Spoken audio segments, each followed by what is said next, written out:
São Paulo é uma cidade de contrastes. Moema tem o IDH mais alto, superior até ao da Noruega, enquanto o distrito de Marcilac, no extremo sul, tem o pior IDH da cidade. O ciclo de debates SP 2030 vai discutir hoje, a partir das 3 da tarde, os aspectos heterogêneos dessa São Paulo e como torná-la menos desigual. Conosco aqui no estúdio, cientista social e professor da Universidade de São Paulo, Eduardo Marques. Tudo bem, Eduardo? É um prazer tê-lo conosco no estúdio. Professor, São Paulo tende a se tornar uma cidade menos desigual? Eu acho que depende, assim, não existe nada pré-estabelecido em relação a isso, depende principalmente das políticas públicas e dos processos que acontecerem na cidade, né? As desigualdades de São Paulo são muito grandes, tem muitas dimensões, né? São Paulo é desigual em muitos aspectos, e isso é produto de uma história longa de acúmulo de falta de serviços públicos em certas partes da cidade, pior qualidade de serviços numa parte do que em outra, produção de espaços periféricos muito amplos, muito horizontais, sem quase acesso a serviços públicos presentes. Esse foi produto de uma longa história de acúmulo de desigualdades. O que São Paulo tem de pior e o que ele tem de melhor? O que ela tem de melhor? Bom, a cidade de São Paulo tem muitas coisas muito positivas. Uma delas é a sua diversidade, né? Uma cidade muito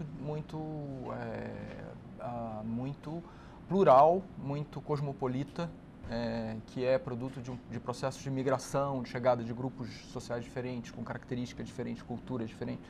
Então é uma cidade muito pujante, né? Uma cidade que recebe muito bem forte, as pessoas que vêm de fora também. Que recebe de uma forma... recebe bem. Recebe bem no sentido de que ela deixa chegar, né? Acolhe. Mas não necessariamente ela acolhe, eu acho. Porque ela deixa chegar, as pessoas... Enfim, o mercado de trabalho de São Paulo é muito forte, sempre foi muito forte. Ele recebe, desde os anos 50, ele recebe levas de imigrantes e antes disso de imigração internacional, desde o final do século XIX. Mas as pessoas não necessariamente, essas pessoas que chegam, trabalham e constroem a cidade, elas se sentem muito parte dela, né? Em parte pela sua escala, pelo seu tamanho. Hoje em dia é uma região metropolitana com mais de 20 milhões de habitantes, é uma das maiores aglomerações urbanas do mundo, né? Então eu diria que a diversidade social e cultural é uma dimensão forte de São Paulo.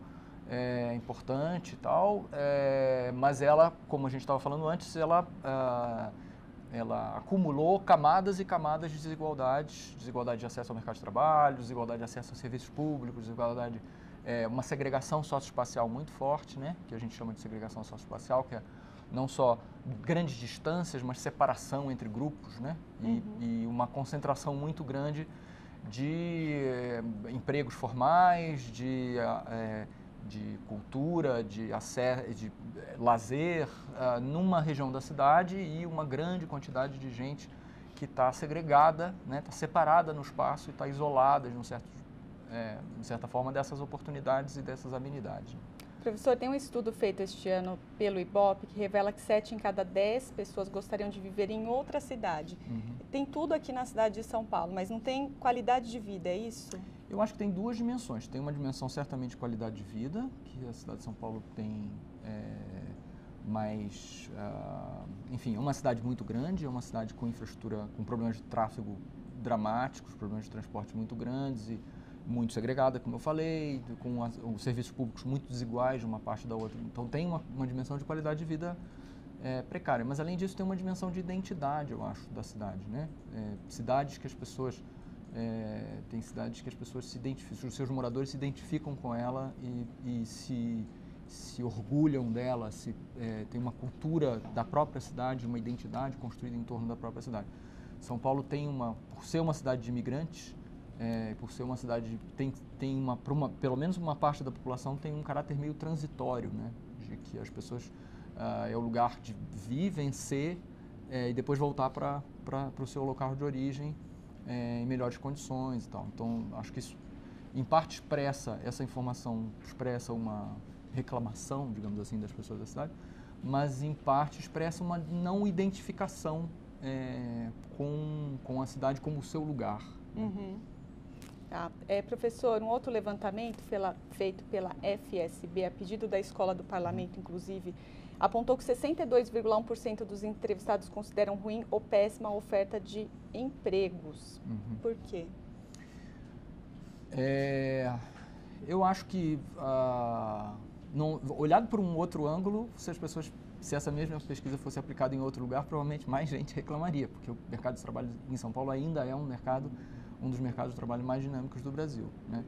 Mas, especialmente no momento em que a gente está vivendo com a crise econômica e com um ciclo, com o esgotamento, o fim de um ciclo aí de prosperidade econômica forte que aconteceu ao longo de mais de uma década, com melhora da renda, melhora do emprego, mais formalização e tal, a gente está entrando já vem entrando desde 2 anos, vem entrando num ciclo de piora do mercado de trabalho, piora dos empregos.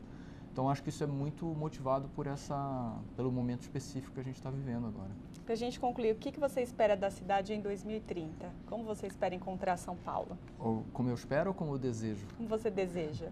Eu desejaria que fosse uma cidade mais justa, menos segregada, mas que pudesse, apesar disso, permanecer diversa. Permanecer com a diversidade que ela tem. Legal, professor. Muito obrigada pela entrevista. Boa tarde. Tchau.